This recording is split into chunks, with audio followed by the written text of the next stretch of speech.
now.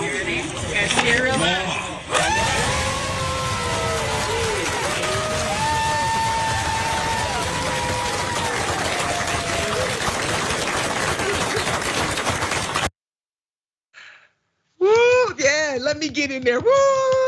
Oh, I'm just so giddy about this story, you all, because this right here, this is what policy really can do when it is in the right hands. That was Minnesota Governor Tim Walz signing a much needed bill into law. Look at this incredible headline. Beautiful. Minnesota becomes fourth state to provide free school meals to all kids.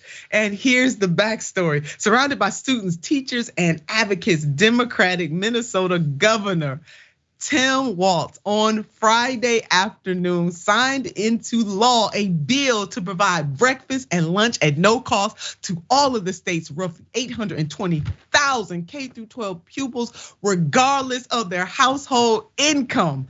The move to make Minnesota the fourth US state to guarantee universal free school meals, joining California, Maine, and Colorado, elicited praise from progressives. Hell, this ain't no progressive issue. This is a human issue. This is about humanity, baby. Elicited praise from people who actually care about whether or not our babies get to eat. Tens of thousands of children are set to benefit from Minnesota's new law, which could be operational as early as summer school in July. Some of them were there to thank Walz at the signing ceremony, where the sense of elation was palpable. I'm feeling it. I know y'all can hear the smile in my voice.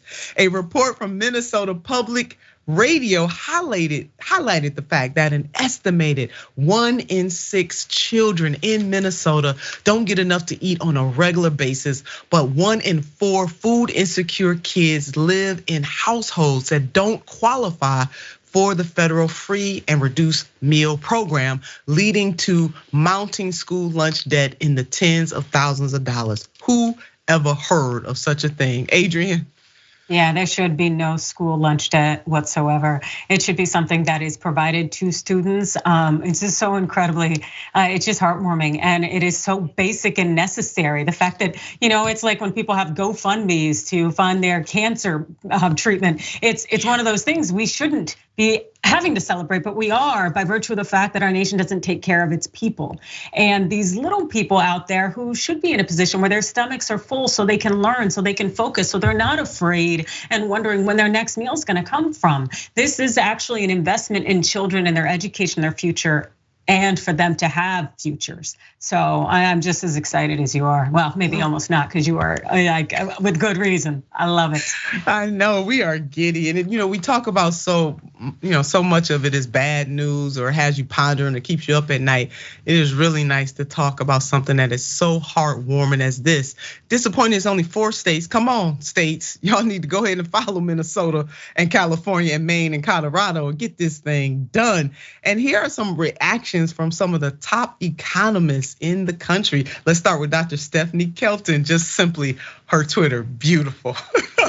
That's it. You sum it up in a word, absolutely beautiful. And then we're gonna go to one of our show's favorite, the one and only Dr. Robert Reich is in the house.